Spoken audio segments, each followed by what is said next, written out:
actually doing a homework assignment on current affairs. Thanks to my TV, I could access local news anytime or anywhere I want. I'm a next-gen kid. NextGen's MyTV gives you the freedom and flexibility to watch your favorite sports, shows, movies on demand, news, and more. We even offer karaoke and 24-hour playback on all your favorite content. And with over 100 live local and international channels, you're sure to find something you love. NextGen, powered by Central TV and Internet. Did you know that your Sagicor advisor can help you plan how to make your golden years your best years? Call a Sagicor agent today. I had a really good time tonight. So did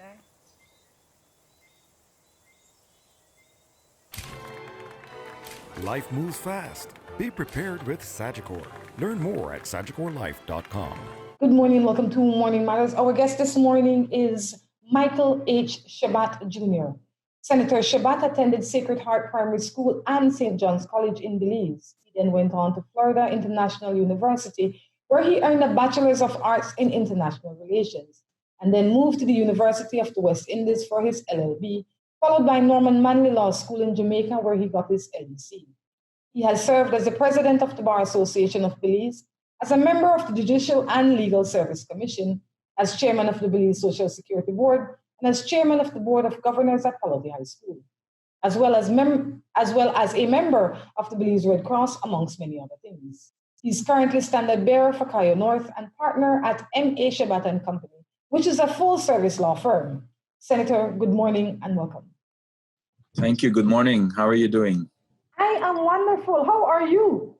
Good. It's good. It's good to be back to work. I mean, in limited circumstances, but it surely does feel good to be doing something again, you know? Some sense of normalcy. I'm telling you, we as human beings, we are not easy. When it rains, we complain. I mean, I'm not saying that you are complaining, but I'm just saying that it seems that whatever we don't have, we want the most. Because, it's just the life, I'm not saying that I am not happy to be back, to be able to travel and go pretty much where I want to, and I'm sure that a lot of people are happy with the mobility. But yeah. I'm sure that we would, before COVID-19, we all prayed for a time when we could just stay home and do nothing. Then we got it for too long. The Creole Exactly. Sweat win. Anyway, that's how it is, right? When you don't have it, we want it, and then when we have it, we complain. I'm sure that just the Jamaicans and words for that, because what they say, getty don't want it, and want it can't get it. Anyway, let's start with you. I want to start in your formative years. What do you remember mostly about attending Sacred Heart Primary School, and would you say that you're a good student? Well, I think the judgment as to whether or not I was a good student, I think I leave that to my teachers to determine. But growing up in San Ignacio was a wonderful experience. Certainly the sense of community. I grew up on Burns Avenue, at the corner of Burns Avenue and Bully Tree Road. So that was almost the center of town. And the entire neighborhood then was completely different. You had many homes along Burns Avenue, and a lot of our friends growing up lived along Burns Avenue. And so it was a very small community. Everyone knew everybody, and there was that sense of shared responsibility. Everybody looked out for everybody, and so on, And I think that is what stays in my mind more than anything else growing up out there, that sense of community, that sense of belonging, that sense of it takes, that whole concept of it takes a village to raise a child. I think living out there really personified and brought that concept into reality, What was your life like at home? Did you have siblings? Did you have chores? What were your parents like? Yeah, I actually have 3 sisters. I am the third of 4 kids. And I grew up in a what I call a a middle-class family. My parents had a business, a grocery store, as we used to call it back then, a general merchandise store, actually, because they sold everything. And I remember as a kid growing up, we had on Saturdays especially, we had to be in the store helping out, Saturday was the big day, the busiest day, because people would come in from the villages and so on. And so Saturday was a busy day. And so while we went to school during the week, we had to help out on Saturdays in the store, no? What was it like when you left San Ignacio to go to St. John's College? I mean, I don't know if this is how you were considered, but I would imagine that you might have seemed like a small town boy going to a big city. What was that experience like? Yeah, it really was. It really was, and obviously moving to the city was a big change for me. And I remember that my friends at St. John's College, they used to make fun of me because they say you can know you come from Kaya because of the way you walk. It seems you're always walking up a hill, And so they used to make fun of me, and that whole experience was completely different because the mindset in Belize City was obviously of a bigger town compared to where I came from, and things certainly were different in the city than at home, no. But I adopted pretty quickly because I had moved here. I moved to the city with family, and so I wasn't really living, with strangers, so to speak. I had the privilege of living with family. Did any, maybe, I know a lot of times when you move to a different town, especially for school, you have some other mates that move along because they too had interest in going to the same high school.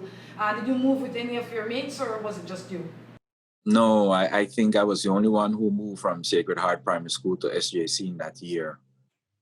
So you were fully on your own where that was concerned. You had to. I was. Everybody stayed behind. All my friendships stayed behind, and so it was trying to create new friendships and so on, and that went really well, Rhonda. I during my years at St. John's College, they were wonderful years, and I made some really great friends and friendships that still exist up to today, So those were great years. Eventually, you moved to Jamaica to study.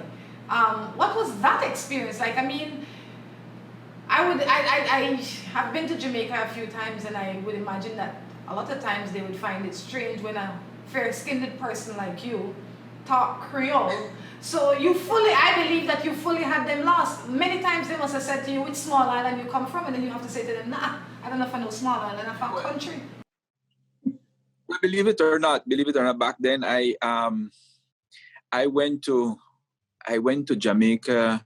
I moved to Jamaica in 1992, Rhonda, and back then, I mean, obviously somebody like me stood out completely, right? I mean, and everybody indeed asked, So a lot of people, believe it or not, back then didn't know where exactly Belize was, and a lot of people thought it was an island. It was an island, but I'll tell you, Jamaicans are wonderful, wonderful people, and very welcoming people. And the first couple of weeks were a bit difficult, just trying to adjust and to adjust to the way of living and so on, and trying to adjust to university there. I had actually lived off campus, and so it took me a while to get accustomed to transportation, getting back to school and back home and so on.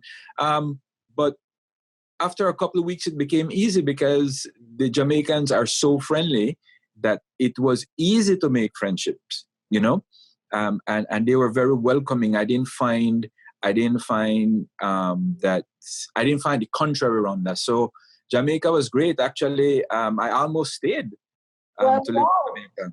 They eat wrong food early in the morning. How did you receive that? I mean, coming from a place where you're accustomed to eating tortilla and beans and cheese, and then they bring you breakfast the first day with boiled plantain and all this heavy food early in the morning. I don't know if you had that experience, but they eat quite different from we do.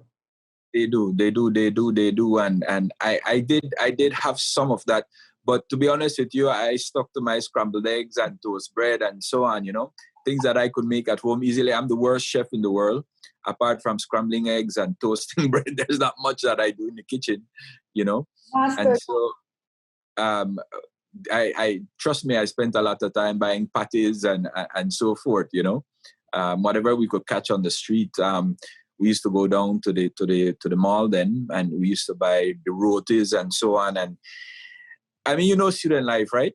Student life, you grab what you can and you make do with what you can. Well, good. I'm sure that you did well. In this segment, we're just trying to learn a little bit about you so that when we get into the meat of the matter, the people have a better appreciation of who you are. What was your first choice? Did you want to be a diplomat or a lawyer? My first love has always been diplomacy, Rhonda. And when I finished sixth form, I actually went to study international relations because that's what I loved, and I felt that it is an area that I could do well in, and I did go. I had the opportunity to study, and when I came back to Belize, I found out that what you dream of and reality is completely different. I did try getting a job at the Ministry of Foreign Affairs, and that was unsuccessful. And so I was once again faced with deciding what I would do. And a friend of mine had just got accepted to law school, and I spoke to her about it, and I said, you know what, let me take the chance and see if I would get accepted as well. And I applied, and I got accepted, and it's been 23 years later, and I have no regrets with the way things turned out. I every single day I learn something, and every single day, believe me, I look forward to going to work and to do what I do, and I enjoy practicing law. It has been great. Senator, thank you. What we're going to do, we're going to take a break, but when we come back, we're going to talk a little bit about your early years as a lawyer, and how you transition into your own business and to get to where you are today. We're going to take a break and be back. Me and my Marie shops in Inland Lake. Me and my Marie Sharp in Indiana. I'm in Rhonda Beach, California with my Marie Sharp. Me and my Marie Shops in Kabul, Afghanistan. Me and my Marie Shop that are Hertfordshire, England. Me and my Marie Sharps in Taipei, Taiwan. Marie Sharp, world-class products produced in Belize.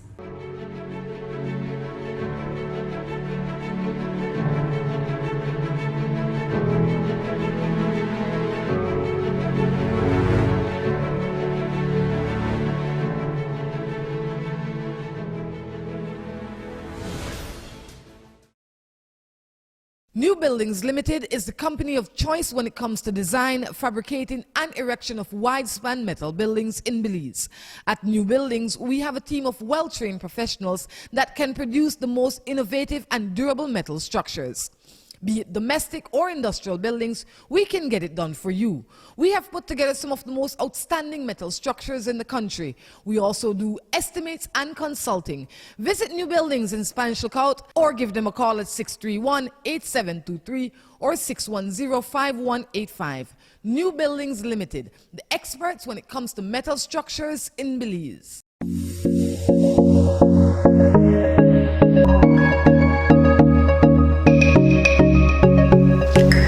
Here at Coop Sheet Metal, we believe our job is very essential in serving our customers. And that is just one reason why visiting us is an experience to be remembered.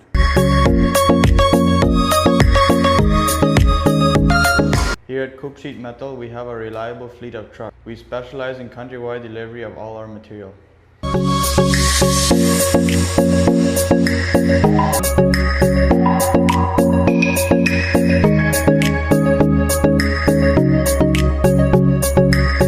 Coop Sheet Metal is a family business that was started by my grandfather, who even had many of his machines hand-built decades ago to make our products the most reliable in Belize. Come visit us at our new facility on Iguana Creek Road, just past the Belize River leading to Spanish Lookout. Let's face it, everything has changed. You're at home, your kids are home, we're all at home. And right now it's more important than ever to stay safe by staying inside. And staying inside means watching a lot more TV. MyTV.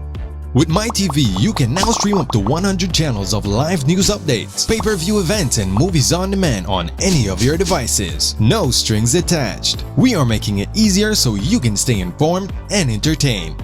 Let's do our part to keep our communities safe. Do the right thing and stay connected with NextGen. Signing up is easy. Apply for your MyTV subscription on our website at www.centraltv.bz. NextGen, powered by Central TV and Internet.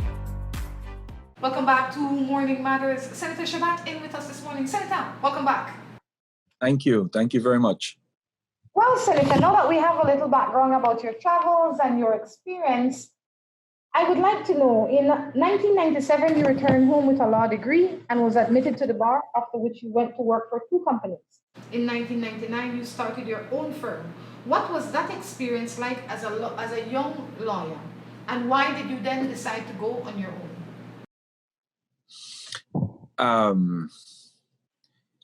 I started off with working in a private law firm.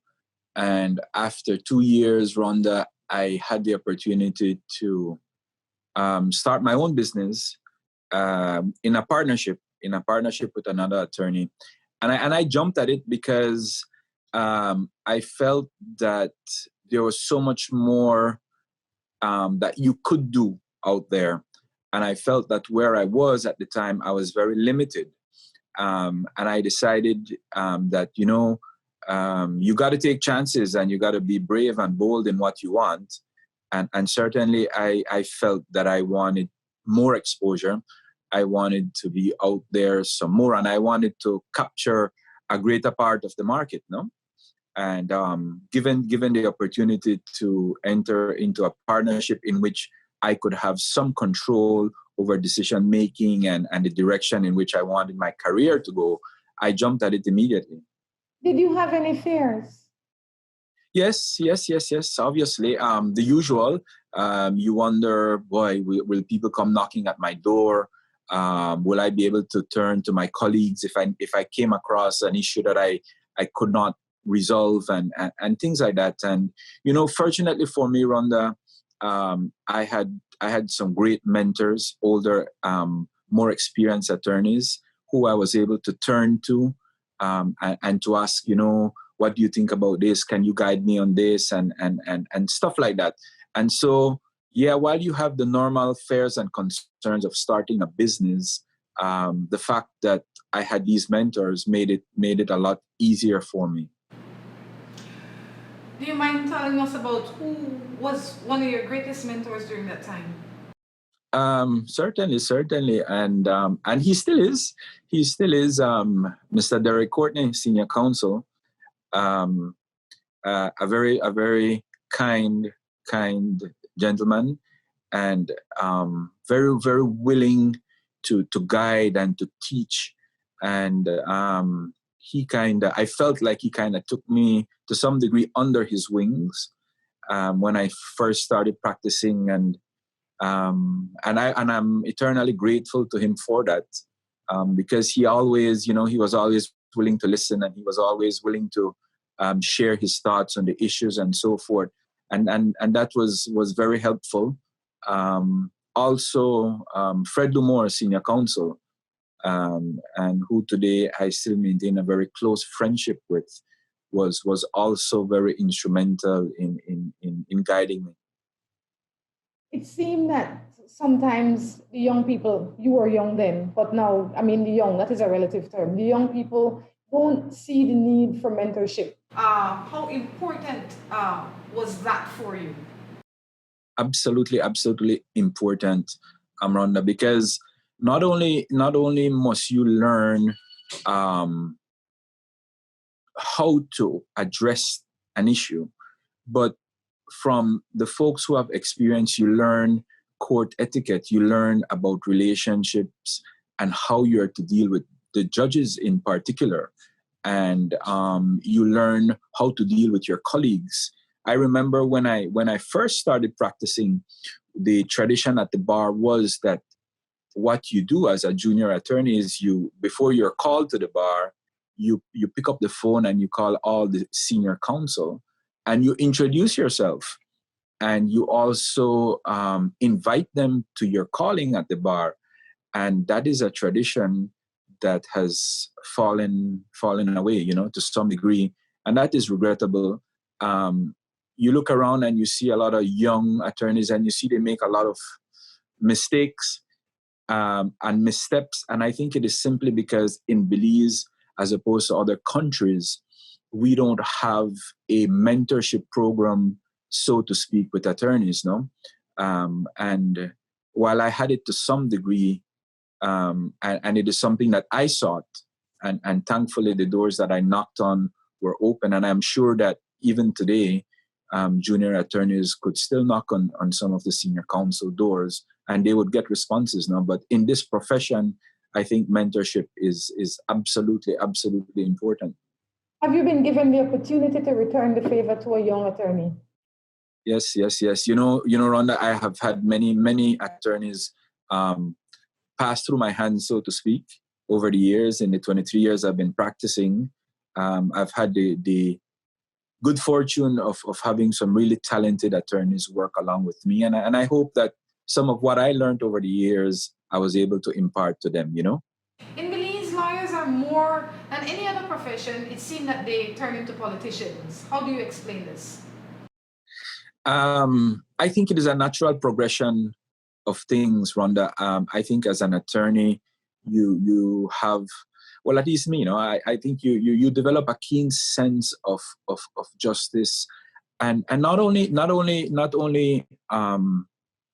justice in the pure sense of the word, but also there is this understanding that law kind of is at the foundation of almost every single aspect of life, whether it is the economy, whether it is basic agriculture, just the rules governing agriculture. And so law covers the entire ambit of your existence in a country.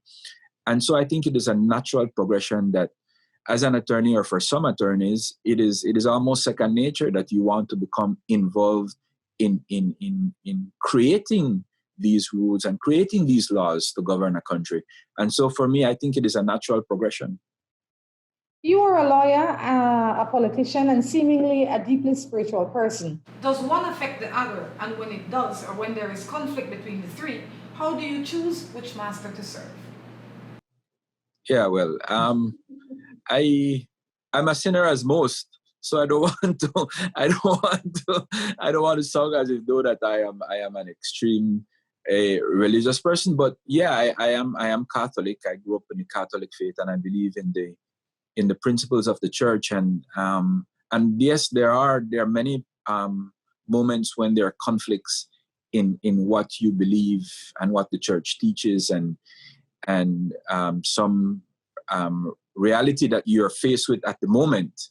And sometimes the choices are difficult to make, but I try to be as practical as I can, and especially in the legal work that I do, I when you're called to the bar, you swear an oath, and so I try to keep my oath as best as I possibly can without running too far afoul of my religious beliefs. I'm going to leave that there because, like you said, you're just human, and you have so many hats that you are wearing, and you have to. That is just how it is sometimes. While you were at the Bar Association, you spoke against the lack of enforcement of environmental laws, as well as the long wait for civil cases to be heard in Belize, overcrowded court system, and stuff like that. Do you feel that we have made any progress since that time? It's a mixed bag, Rhonda. It's a mixed bag. I think in 2005, there were new civil rules that were enacted, that have made it possible for cases. Before cases took 6, 7, 8 years to be determined. That is no longer the case. Now you can get a case determined maybe within a year, year and a half, to maximum. And so I think from that point of view, there has been major progress. But I also think that we need to shore up the numbers of civil judges we have in particular. Right now, we have 2 Supreme Court judges on the civil side. And we need to do better. We need to do better. There's this old saying that justice delayed is justice denied. And particularly if we expect to be able to have cases resolved in a timely manner, especially cases that, well, they're all important. All cases are important, but you have many cases that deal with personal injuries and sometimes medical negligence and malpractice and so on. And so those cases that really affect the person and affect your livelihood, I think we need to find a way to be able to expedite. And so while we have come a long way from when I started practicing in 97, I certainly believe that there's much more that we can do. There's so much more that we can do and we need to do. And I want to pause and I want to tell you that right now in Belize, we're living a historical moment in the Supreme Court, because for the first time, we have a Chief Justice, a Belizean female Chief Justice. She's acting. And I think that is a seminal moment for us in our history. And I certainly would like to see her confirmed in that position. And I certainly would want to see more Belizeans taking up the position in the Supreme Court and helping us to grow our jurisprudence. I think that speaks well of the system when she can hold a position like that and get the respect from all her peers. But some of the cases are now sent to mediation. Are people taking advantage of that? I think mediation has been an incredible introduction into the system. I'll tell you that a significant amount of cases that I do actually go to mediation, and the majority of them are settled at mediation. You see, the great thing about mediation, Rhonda, is that it takes away the conflict. It takes away the antagonism between the parties, because what it does is it creates an environment where the opposing parties actually get to speak to each other. And sometimes they don't have that opportunity before. In the regular run of the case, it's the attorneys who represent them who speak, and they hardly get that an opportunity to speak to each other. And so mediation has created that opportunity and has created an atmosphere where if parties genuinely want to reach a settlement, it provides them with that avenue, and at a much cheaper cost than going through an entire case up to the way to decision. No? I'm sure that you've seen the smoke in Cayo. I don't know if you still live in Cayo, but yes, who are in Cayo, you see the smoke in Cayo. Do you think the environmental laws are being enforced? Unfortunately, it is all on paper. And I think there needs to be much more education, Rhonda. There needs to be much more education of the public. And let me say this. You cannot use and you cannot say to people who live in villages, for example, and this is only an example, you can't burn your garbage if people wait a month, 6 weeks for their garbage to be collected. It creates an unhealthy atmosphere. And so if you have to sit down and wait a month or 6 weeks for your garbage to be collected, you then need to find a way to dispose of your garbage. And that's just a small example. And so it is easy to sit down and write a law, but it is more difficult to make sure that you create the atmosphere where people can comply with that law. And so basic things like having routine garbage collection in the villages and having village councils have the equipment they need to be able to carry out these duties are essential, because a lot of what you see in the West was coming from individuals burning their garbage. And that, in addition to the fact that this is the time of the year where you have this slash and burn, where people are preparing their milpas to be able to plant when the rainy season comes.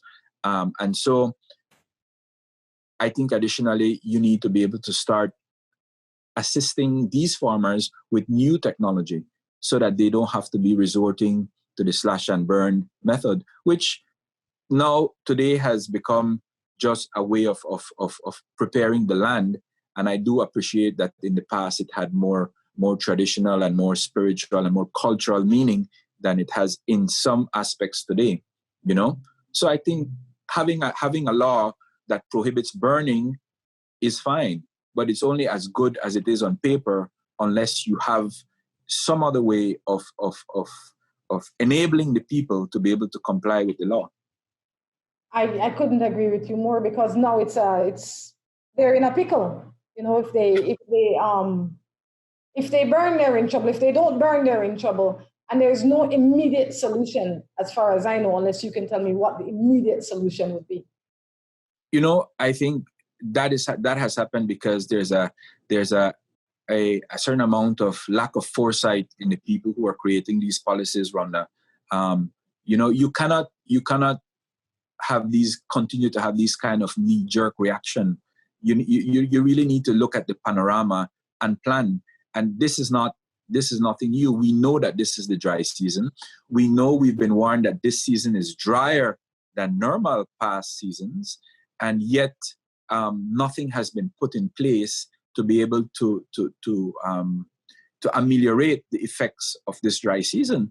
And so, unless we start looking at things holistically, unless we start planning ahead, we're going to always be faced with this situation, you know. And so it takes the Ministry of the Environment working together with the communities, working together with the Weather Bureau, working together with the fire department to come up with a plan, to come up with a holistic plan. And we should be planning and renewing our plan on a yearly basis. You know, we know that starting June, the rains will come. So let's see what we're going to put in, what we've done this year, and let's see what we're going to be putting in place in case we have the situation arising next year. But we don't wait until next year to have the situation on our hands and then we become paralyzed. I mean, people out here have been suffering for the last 5 weeks from respiratory type illnesses from the smoke. The smoke is just terrible, you know.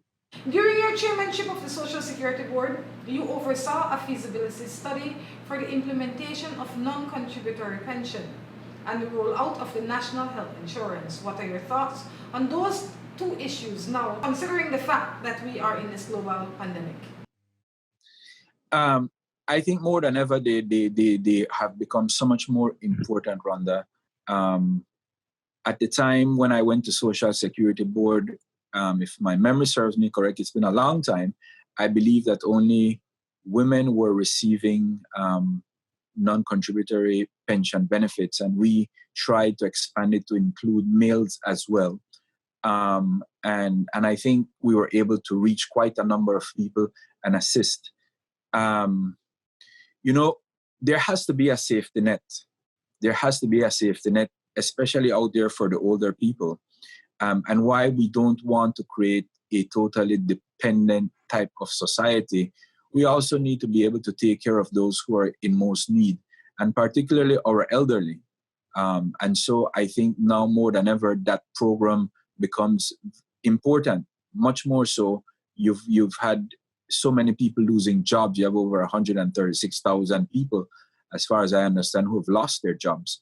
And many of the older people depended on their children who were employed for assistance. And so now more than ever, that becomes an important program. NHI, when I was there, was relatively new. It was starting, and the mandate I had at the time was for us to roll it out across the entire country. And that arose, Rhonda, from the realization that many people, or the majority of our people, do not have access to healthcare and to quality healthcare. And the intention behind NHI was to be able to create that for them, to give them an avenue where they could access proper health care. And I think that program needs to be expanded. I was at Social Security Board, we did not feel that the fund itself could sustain the program on its own. And so it's been 2008, we're now at 2020. It's been 12 years since I was there, Rhonda. And I certainly do believe that the fund needs to be revisited and to make sure that it has gone to the point of sustainability. And if not, we need to find another source of income to be able to maintain that the NHI program. I think it is absolutely critical. All right, on that note, we're going to take a break and be back. Hey, I bring your favorite for your lunch. I'll share me. All right, thanks, but I'm really hungry right now. You look frustrated. What going on? I don't know, they're far and I got lab bills to pay right now. I might have a solution that can help you out. Well, you must have gone directly into Jesus then, because this one, yeah, miracle. Not quite, but I know First Stop Speedy Money. Well, please tell me about that. First Stop Speedy Money is a pawn shop that is designed to help you on days just like this. Really? Yes, you know they pawn gold jewelry, bracelet, earring, they even do pawn and drive. This means you have full use of your vehicle and still get money. Joe, you make it so easy? It is easy. Hey, yo. Let's go check it out right now. Visit First Stop Speedy Money at Capital Garden Plaza on Constitution Drive in Belmopan or at 10 King Street in Belize City. I chose Galen because of its strong reputation, great scholarships. I came because I can take all my classes online. Because Galen University opens doors to the outside world. Their course offering in tourism. It gives you more opportunity to become who I want to be. If you want to connect with your inner champion to make the world a better place, then Galen is right for you. I choose Happy Cow Cheese because of its perfect portion sizes, and I can travel with it. Because it's nice and soft and creamy, and it goes smooth on your bread. I choose Happy Cow Cheese because I eat it with my beans. I eat it with my fried jack. And you know why? Because it's nice. Most of all, when you're on the plane, you know they only give you some crackers and you could just take one out and enjoy it with Happy Cow Cheese. I'm Miss Baker and I choose Happy Cow Cheese because it goes well with all the stuff I bake. Happy Cow Cheese. Look for it in a store near you. Distributed in Belize exclusively by Emilio Ahmad and Sons Limited. Me and my Marie shops in Lake.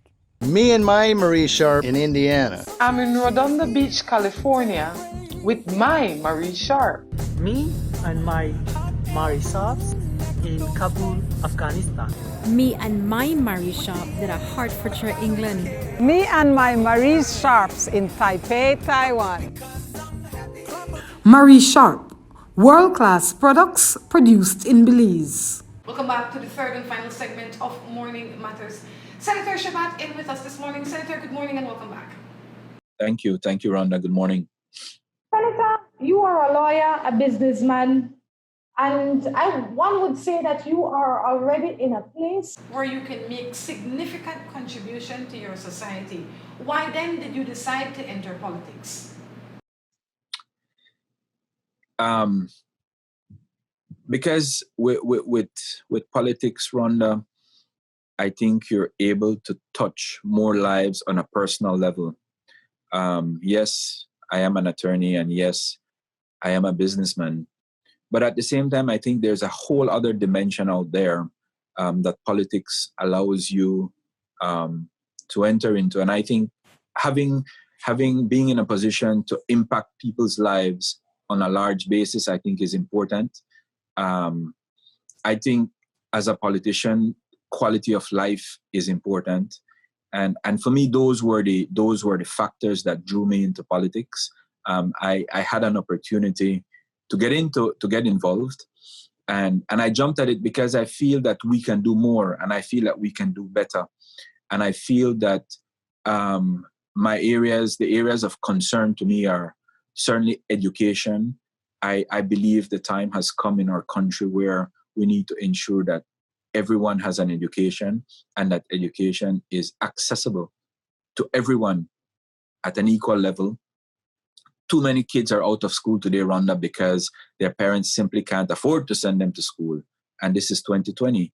I mean, if we don't have an educated population, if we don't have an educated workforce, that has an impact on our entire society and our economy.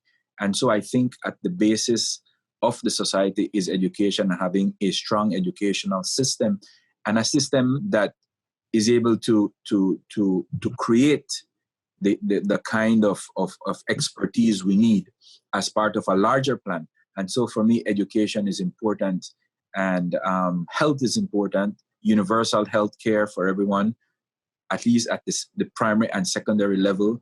We need to be able to expand that and ensure that all of our people have access to at least minimum secondary health care. You know that here in San Ignacio, we have a polyclinic. We don't even have a full-fledged hospital, and that polyclinic is serving approximately 25,000 people with the towns and the surrounding villages. And so we need to look at the entire system, and I think we need to do better. As you know, Rhonda, housing in Belize is a major issue. And I think we need to be able to make more homes available to people, land available to people. We need to look at these large tracts of land and look at possibly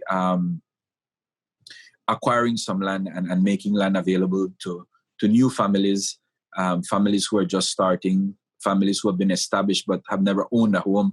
I think everyone deserves a right to own a home and to call a place theirs. I think that is a right that they should have. And so these are the things that attracted me to politics, because it opens up the door to be able to influence policies that would, at the end of the day, make people's lives better. You know, as an attorney, you're limited because you're limited to your practice.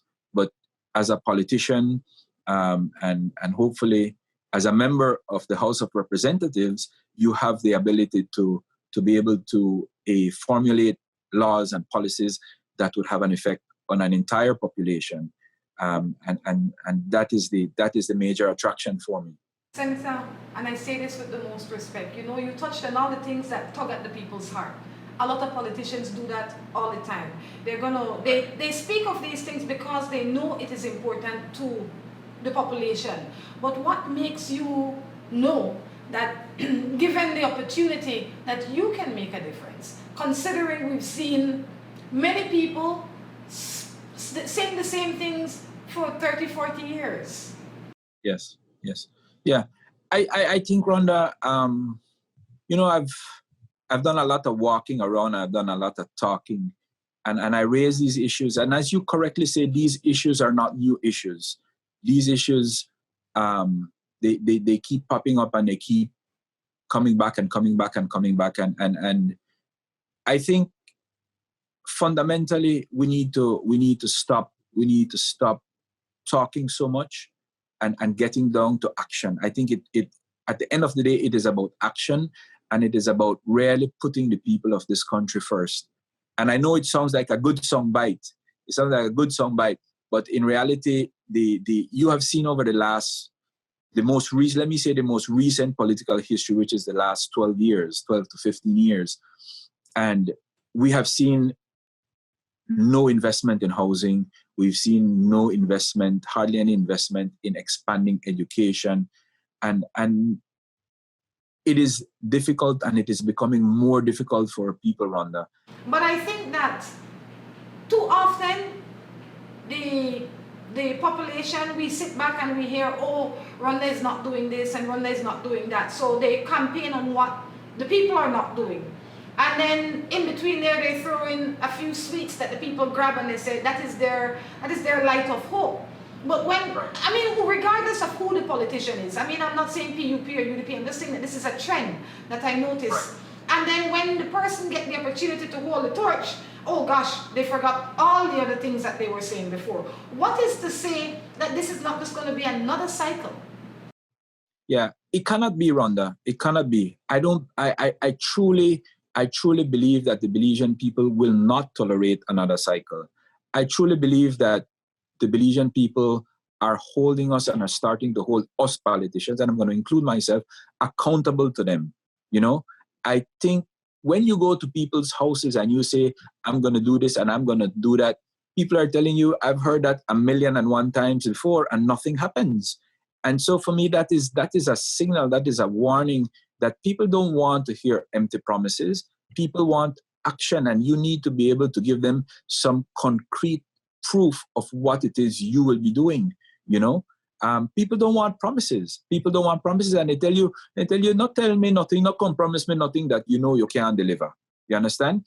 And so I think what has changed now more than ever is that the voters are holding politicians to a large extent accountable for the things they say that they will do.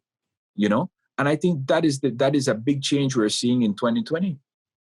We shall see with time. Let's move on to your Senate presentation. You said, yes. Well, let me first start by saying one would say that this would be the worst time to be a politician, considering that you said in the Senate there is no jobs. Which means that there is no money, which means that there is no food, which means that the people are hungry and desperate. How are you coping with the demands in your constituency? And if you are elected, how do you intend to make a difference to them? Yeah, well, basically, Rhonda, we're fortunate enough that we had some kind persons to be able to, who delivered some, who contributed some food items to us, and we were able to give out quite a number of food packages to the people here in Kaya North, no?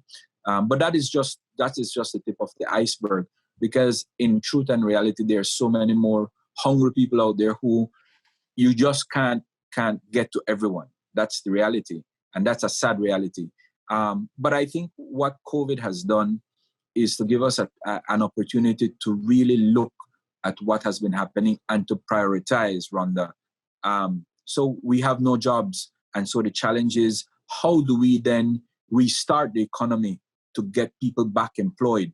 Obviously, we know that tourism, which is one of the sectors we depended so much on, is hurting, and it's going to be hurting for a while.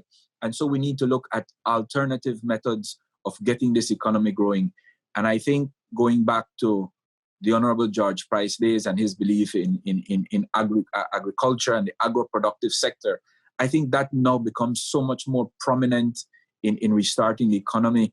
I think, Rhonda, it is absolutely essential for the Central Bank of Belize and the government of Belize to come up with a stimulus package for small and medium-sized businesses who are the real heart of this economy. You know, there are many businesses that are not able to reopen their doors or not able to pay salaries to employees. And so the only way to do this is to come up with a stimulus package to be able to help these small businesses to reopen and to keep their doors open so that some of these 136,000 people can be re-employed. You know, I mean, when people are employed, they're going to spend, and spending itself creates a whole movement in the economy. You have to pay taxes and so on. And so it has like a domino effect. And so I think that's an important aspect of restarting the economy and getting people back to work. In the Senate, you also expressed dissatisfaction with how assistance is being given out. In fact, you insinuated that the government is only giving support to the members of the UDP. This is a systemic problem with everything that any government has to distribute. How do you, what kind of solutions do you suggest? Except Rhonda, that this is a novel situation. This is a novel situation. I don't think we have ever seen a COVID-like pandemic, at least not in our lifetime, affect our country. And so, yeah, while you've had certain programs like Boost and Pantry that have been politicized and are being used by the government to support their people and to gain votes through those programs, this is different. This is different. Right now, Belize is going through a pandemic like the rest of the world. And it is not only one color that's suffering, everybody's suffering across the board. And so I think what we need to do is we need to open up the bodies that determine who get what, Rhonda. And so I think the solution is to introduce into these organizations that make the decisions the other partners, the other stakeholders. We need to get the Chamber of Commerce involved. We need to get the churches involved. We need to get the NGOs involved. I think having a broader group looking at these things would make it more fair and would ensure that more people are getting assistance. I think that's a great suggestion. You are against the extension of the state of emergency for the next 60 days. However, Belize is the only country in the Americas with no active COVID-19 case. Why? What were your reluctance for the extension? Well, I think how things have played out shows why we don't need a 60-day state of emergency, Rhonda. What we have right now is, to a large extent, a suspension of rights, a suspension of freedoms. And we certainly oppose it because we felt, the standard that WHO and other World Health Organizations have set are 28 days. If a country is 28 days without any new infection, then it can be considered COVID-free, so to speak. And we were at the end of a month already. I think at the time we went in the Senate, we had 14 days or 17 days without a new case. And we felt that extending it 30 days would give us the opportunity to determine, as we now have, whether or not we are truly COVID-free. I saw the last statistics saying there are no active cases. However, there are 31 cases being investigated. And so I think I know that we resisted because in a state of emergency, you have a suspension of rights, and you cannot, should not easily suspend people's rights and freedoms without a basis for it. And the statistics coming out of the Ministry of Health itself, Rhonda, militated against a 60-day. We're parliamentarians, whether we're in the House or in the Senate, and our job is to make laws. And I don't think it is proper. I don't think it is a good reason to say, well, I'm asking you for 60 days in case I need it. And if I don't need it, then I will just get rid of it. I mean, I don't think that is the way laws are to be made, And so we definitely had a problem with the 60-day. I had a problem with the 60-day. My party had a problem with the 60-day.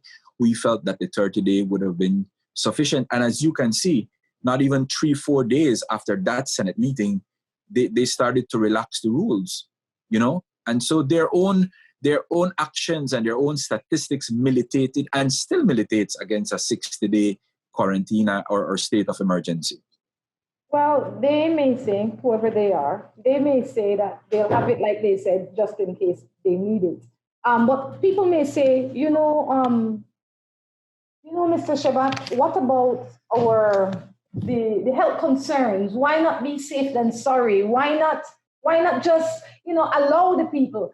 And I think a lot of people say that because they don't understand the full scope of what this extension means in terms of your rights and your movement. And they only see the small portion of it. So if you can explain why you held so passionately against it, for the people especially that would say, Chebat, you don't have no consideration for the people, and then going out there and they're all just dead off. Yeah. Yeah. Rhonda, I think the most important measures, first of all, you can't tell people stay home if you're not providing them with the ability to stay home, Rhonda. You understand?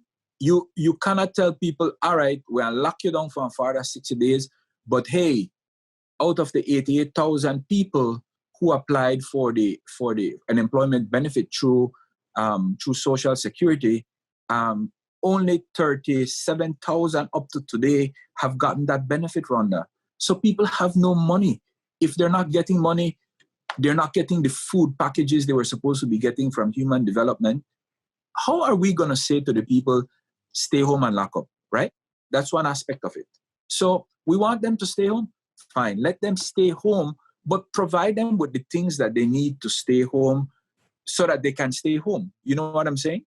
Secondly, people still have to find a way to pay their light, their water, their cable. That has not been suspended. In other countries, and right around us, look at the countries around us, Rhonda, they have not postpone the payments of utilities. They have canceled it for 3 months because they understand, listen, if we're having the people stay at home, there's no work, there's no economic activity, then we need to be able to safeguard them and to make sure that they can stay at home for health reasons and to protect the entire population. But people, you tell them you stay home, but you still have to pay your electricity at the end of the month. Fine, they said, no, I'll cut you out. But at some point, you still have to pay it, but you don't have a job. And so you're using the electricity, and what will happen in 3 months? You'll be owing 3 months electricity, then what then?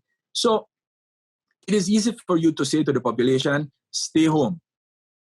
But it's unfair for you to say to the population, stay home if I am not providing you with the things you need to stay home, right?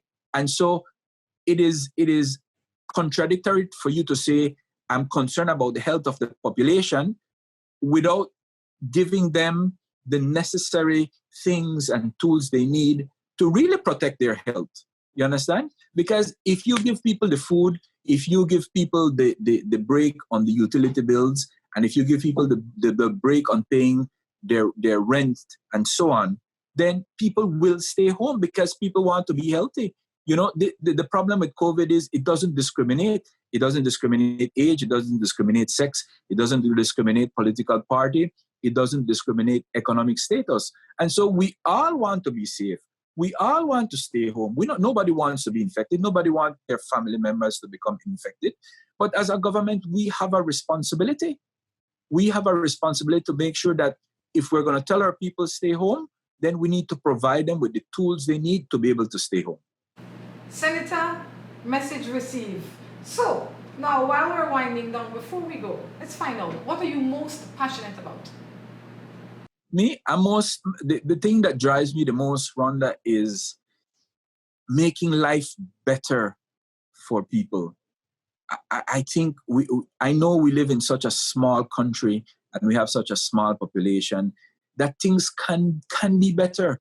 Things must be better. And I think it takes a little bit of real interest. It takes a little bit of real love for this country and for the people of this country to make things better. And that drives me, that you know, I get out there and I see people and I see how they live and I know we can do better. I know we can do better. To my mind, from what I have seen, it's a matter of prioritizing. And I think, and again, I know it's going to be a soundbite, but I truly believe that the people of this country are the greatest resources we have. And if we are able to provide good education, good housing, good healthcare systems for them, I think we're going to have a successful country and a successful economy. What is your vision for Belize? What is my vision for Belize? I want to see a Belize that is productive. I want to see a Belize that is low in crime. I want to see a Belize that has a healthy working population. I want to see a Belize where we go back to being our brother's keepers. I think it is important for us to go back to that concept, Rhonda.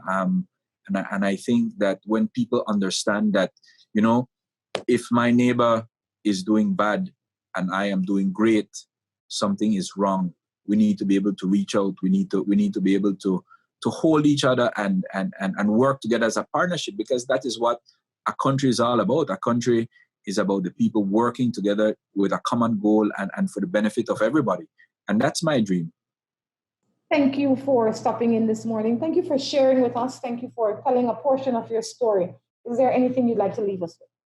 Thank you, Rhonda. I think in closing, I just want to say that we gotta continue looking out for each other. We gotta continue following the rules, following the prescriptions that our authorities have issued, social distancing, washing hands, and so forth. I think we are the only ones who can save ourselves. And I think it is important to keep that at the forefront of our minds right now. Senator, again, I say thank you. Thank you very much, Rhonda. Thank you for the opportunity. Thank you. Have a good day.